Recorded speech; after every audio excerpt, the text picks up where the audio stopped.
Test ম্যাচে ভালো করাটা আমাদের জন্য অত্যন্ত জরুরি, স্পেশালি ঘরের মাটিতে। কারণ আমি একথার আগেই বলেছি যে শ্রীলঙ্কার সঙ্গে গত বছর এবং সাউথ আফ্রিকার সঙ্গেও গত বছরে আমরা ভালো করতে পারিনি আমাদের ঘরের ম্যাচগুলোতে। তো কাজেই টেস্ট ফর্মেটে এই সাদা বল থেকে ফেরত এসে লাল বলে ঢুকছে বাংলাদেশের ক্রিকেট। তো এটা একটা চ্যালেঞ্জ, যদিও যথেষ্ট শক্তিশালী নয় আন্তর্জাতিক মাপে টেস্ট ম্যাচ ফর্মেটে জিম্বাবুয়ে দল। এই দলটি দেখে আপনাদের সবার মনে একটা প্রশ্ন ঘুরপাক খাচ্ছে যে তাসকিন আহমেদ কেন দলে নেই।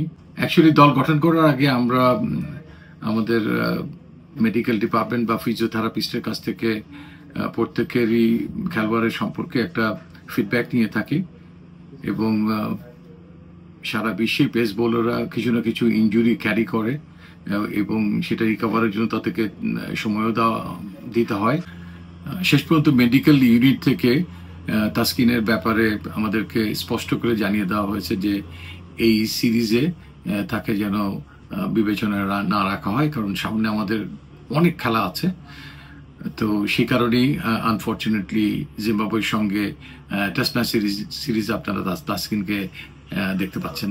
তাজিম সাকিব আমাদের পেস বোলিং ইউনিটে আমরা তাকে দেখতে পাবো। তিনি ইতিপূর্বে হোয়াইট বল ক্রিকেটে যথেষ্ট প্রতিশ্রুতি রেখেছে এবং ভালো করার যে তার মধ্যে আছে, তার পেস আছে, তার উইকেট নেওয়ার অ্যাবিলিটি আছে।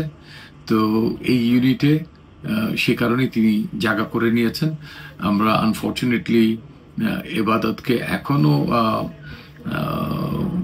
অবজার্ভ করছি এবং আমাদের fitness trainer and strengthening coach যিনি নাথান, তিনি চলে আসলে এবং বাইজিদের কম্বিনেশন মিলে আমরা তখন বুঝতে পারবো যে এবাদত কি অবস্থায় আছেন। সামনে আমাদের অনেক খেলাই আছে, আমাদের নিউজিল্যান্ডের সঙ্গে খেলা আছে। সো দ্যাট যারা এখানে এই ফার্স্ট টেস্ট ম্যাচের সুযোগ পাননি তাদের কারোই ওয়ারি হওয়ার কিছু নেই। সেকেন্ড টেস্ট আছে, আরো লঙ্গার ভার্সনের অনেক ক্রিকেট, ইন্টারন্যাশনাল ক্রিকেট আছে। ক্যাপ্টেনের জন্য আমি মনে প্রথম একাদশ নির্বাচন করতে গিয়ে যে জায়গাটি আপনি দেখবেন যে আমাদের যারা অ্যাভেলেবল ব্যাটসম্যান আছে 1 to 6 or 7 I should say, যে এখানে একটা মধুর সমস্যা আছে লিটন দাস না থাকার পরও। তো এটা বেশ চ্যালেঞ্জিং হবে।